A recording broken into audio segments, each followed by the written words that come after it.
Selamat malam, wahai para penunggu kamar angker. Gue Dimas, host dari kamar angker. Di suatu daerah terdapat sebuah arsip yang menceritakan tentang kejadian-kejadian supranatural di satu daerah. Ceritanya tidak melulu tentang orang yang diganggu oleh makhluk gaib, tetapi cerita-cerita pada umumnya yang berisi satu atau lebih kejadian-kejadian yang tidak dapat dijelaskan secara logika.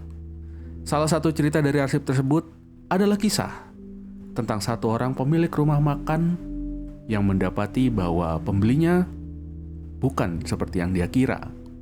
Seperti apa ceritanya? Mari kita dengarkan saja langsung di cerita yang gue beri judul Delivery untuk yang sudah tiada. Warung makan Berkah Ibu milik Pak Tono baru saja meluncurkan layanan delivery. Lokasinya di pinggir kota M. Menu andalannya nasi gudeg dan rawon yang terkenal enak di kalangan warga sekitar. "Bapak, ada yang pesan delivery," kata Sinta, putri Pak Tono yang bertugas terima telepon dan catat pesanan. Malam itu hujan deras. Jam menunjuk pukul 9 malam. Hampir tutup. Tapi Pak Tono tidak pernah menolak pelanggan. "Pesanan apa, Sin?" "Nasi gudeg komplit sama es teh manis. Alamatnya Jalan Kenanga 47. Nama pemesan Mbah Kartini." Pak Tono mengerutkan dahi. Jalan Kenanga lumayan jauh, di kawasan perumahan lama yang lumayan sepi. Tapi pesanan adalah pesanan. "Baiklah, ayah hantarkan. Kamu tutup warung ya?" Pak Tono berkendara motor bebek tua menuju alamat tersebut. Jalan Kenanga ternyata komplek perumahan tua tahun 80-an. Rumah-rumahnya jadul. Halaman luas tapi kurang terawat. Nomor 47 ada di ujung gang, agak terpencil dari rumah lain. Yang aneh, rumah itu gelap total. Tidak ada lampu teras, lampu kamar, bahkan tidak terdengar suara TV atau aktivitas apapun. Tapi pesanan sudah dibuat. Pak Tono mengetuk pintu pagar. "Permisi, Mbah Kartini, delivery makanan." Pintu depan terbuka sedikit. Dari celah gelap itu muncul tangan pucat kurus yang mengambil bungkus makanan. "Terima kasih," kata suara perempuan tua yang lemah dari dalam kegelapan.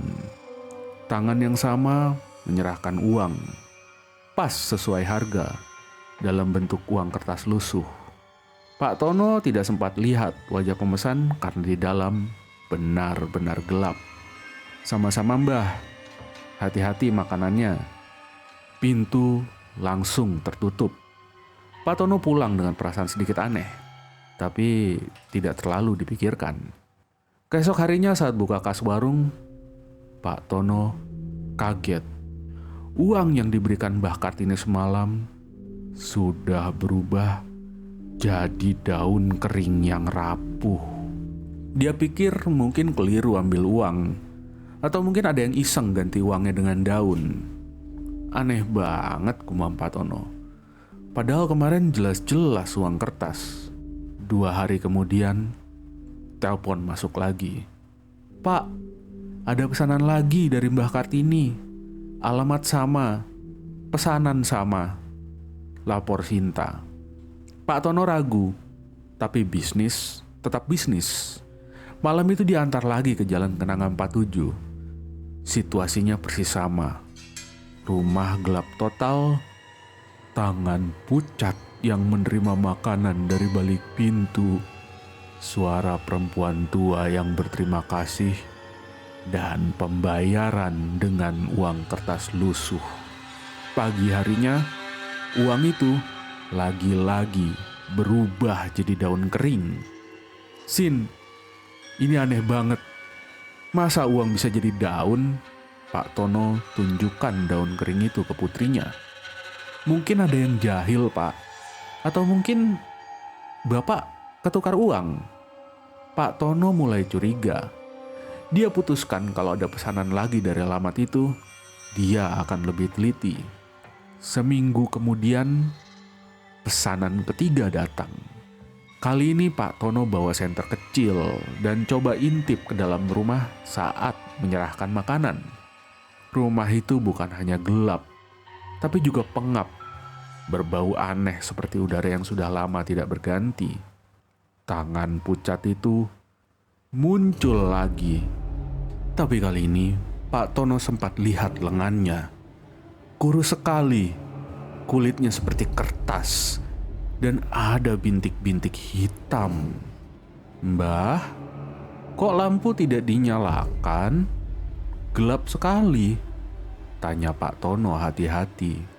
"Sudah biasa gelap, Mas. Mata sudah tidak bisa lihat terang," jawab suara tua itu. Uang diserahkan seperti biasa. Pak Tono pulang dengan perasaan tidak nyaman. Pagi harinya, lagi-lagi uang berubah daun. Kali ini Pak Tono putuskan mencari tahu. Dia datangi rumah tetangga Mbah Kartini. "Permisi Bu, saya mau tanya tentang Mbah Kartini di rumah 47. Ibu tetangga itu terlihat kaget. "Mbah Kartini? Waduh Mas, Mbah Kartini sudah meninggal 2 minggu yang lalu. Mayatnya baru ditemukan kemarin sama keponakannya yang khawatir karena lama tidak ada kabar." Darah Pak Tono seketika membeku. "Meninggal? Tapi saya baru kemarin antar makanan ke sana." "Loh masa? Rumahnya kan sudah dikunci sama keluarga. Mau dibersihkan minggu depan."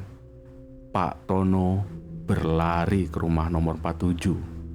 Benar saja, rumah itu dikunci gembok. Ada selotip kuning dengan tulisan garis polisi di depan pintu. Jendela-jendela pun sudah ditutup papan.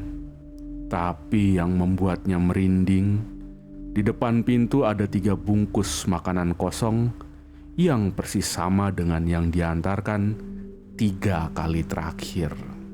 Yang paling aneh adalah tulisan dari dokter forensik yang mengatakan bahwa ada tersisa makanan segar seperti baru dimakan kemarin, tapi kondisi mayat menunjukkan dia sudah lama meninggal.